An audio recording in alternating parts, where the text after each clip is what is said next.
Men have fought over the Riverlands since the Dawn Age, though that's to be expected of things that rest below the neck. Doesn't help that the Riverlands are between everything and everything else. The Westerland's gold, the Reach's grain, the Vale's rock, and the North's snow? House Mud once ruled as the kings of the rivers and hills, but after 1,000 years their line was exhausted and fell to the Storm Kings, who fell to the Ironborn. I suppose after years of drowning at sea, our rivers look pretty attractive to that race of pirates and rapers. Never mind that their monstrous castle, Harrenhal, was too large to staff and garrison.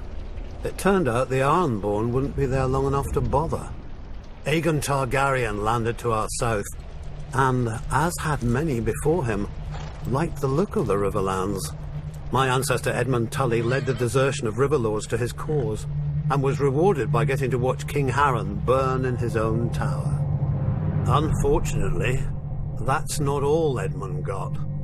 House Tully was named the Lord Paramount of the Trident, which means we had to keep in line all those lords who hadn't governed themselves for thousands of years. We were now responsible for aiding the Mallisters at Seaguard against the pouting Ironborn whenever they got cheeky.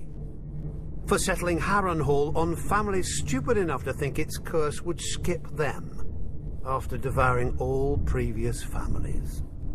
For keeping the Blackwoods and Brackens from wiping each other out and giving us 2 more castles to deal with.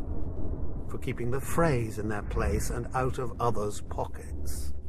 For marrying off our sons and daughters wisely enough so we didn't follow House Mud into, well, the mud.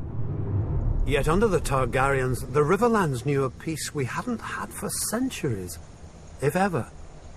But like all good things, sooner or later it all goes to shit. And our shit had a name. Aerys Targaryen.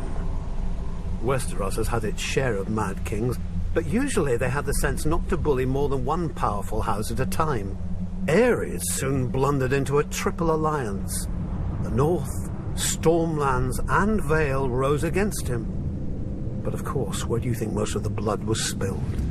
My brother Hoster guaranteed the answer to that with the marriage of my niece to Eddard Stark, the Warden of the North. At least Hoster didn't send her to Robert. So, the Riverlands joined the war against the Mad King, and it was on one of our rivers that Prince Rhaegar died, sealing the fate of his dynasty. Robert was a great soldier and a horrible king. Drinking and whoring are their own brand of madness when you sit on a throne that everybody wants. He died, and another war started. Again the armies marched. Again the Riverlands burned. If Westeros isn't careful, pretty soon our people will grow some sense and abandon this place for a safer realm, like the Dothraki Sea. I joke, of course. The Riverlands are our home, and God's help us, we love it. Still, as they say, the king eats and the hand takes the shit. The same is true of the Riverlands. The 7 kingdoms piss, and the Riverlands change clothes.